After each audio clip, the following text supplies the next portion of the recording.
Hello, my name is Andrew Stern. I'm Executive Director of Restore St. Louis. And I'm Herman Armstrong, Assistant Director of RSL. We want to thank you for coming this evening to the annual Restore St. Louis Celebration Dinner.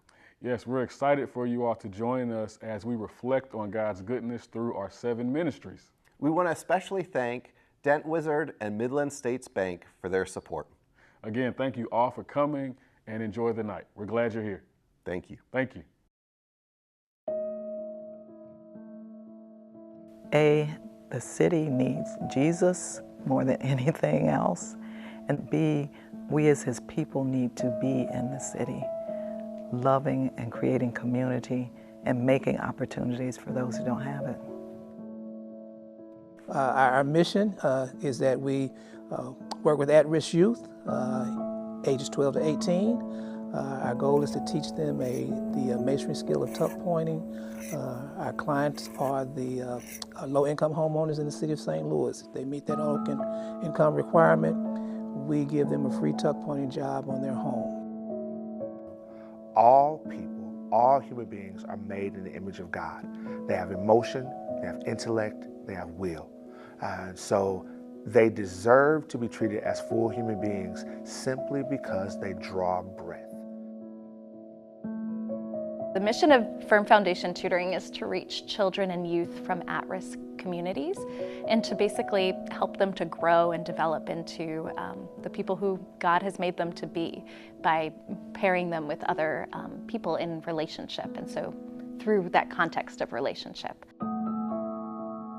Our ministry is personal. We want to connect with people on a personal level. We want them to know that they're loved and they're cared for and that they're seen. And then we find out, what are your needs for your health? What's going on in your life that we can help you with? We are directly helping individuals in our community that are in need. These are people that don't have great support systems, and really the people we serve are immigrants, refugees, widows, seniors, and anyone who's disabled. And so our job, first and foremost, is to love them well, is to hopefully build a relationship with them if they're willing to and want to, but it's also to just alleviate suffering in the moment. So right now we have 10 different ministry partners, and we do just under 1,300 breakfasts and lunches, just under 600 dinners, and right under 300 snacks every week. So a big part of our work also goes to trying to feed people in food insecure areas. I am so thankful for just the deep relationships that form between tutors and kids and families, and the kids with each other, and just that sense of real relationship. The thing that I love about this place is that it gives people a sense of community.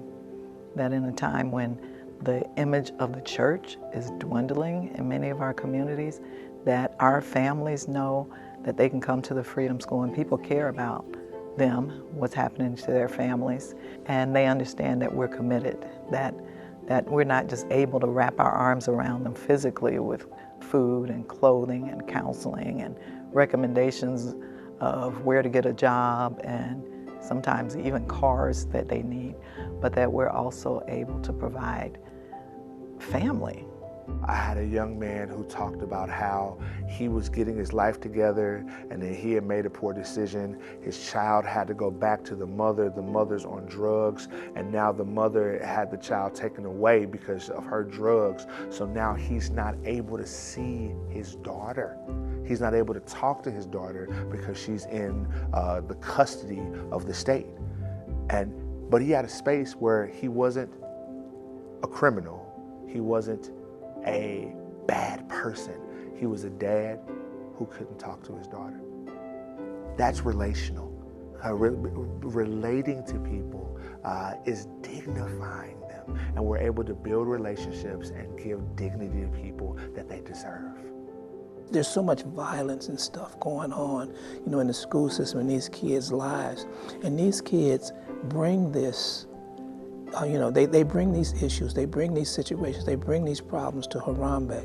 Our kids are experiencing trauma on individual levels frequently, but as a program where it really impacted, I would say the program as a whole, is when there was a police shooting across the street from the Hodemont location, and a father of some children who had been in the program previously, died, and that really impacted the neighbors. All of the kids and parents were all very shaken up by that. And some of the parents even sent their kids to the tutoring space even when it wasn't their day. Some of the kids arrived saying, my mom said to come here, this was a safe place. We had one of the young ladies that came with us last summer, and again, coming from, the system of violence and everything, we asked her, why do you want to be here at Harambe? She says, because we are family. You are family to us. I feel safe here. I can talk to the crew leaders here.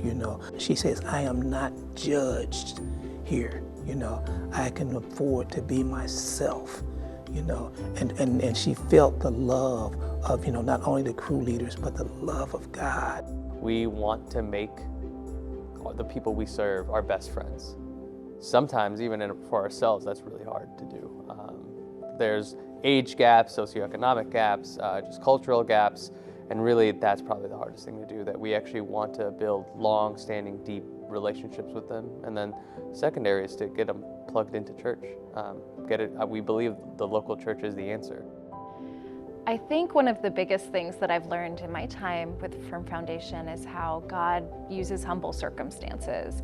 And I think how often it's the children who are teaching, the tutors are teaching me, and just being humbled by that.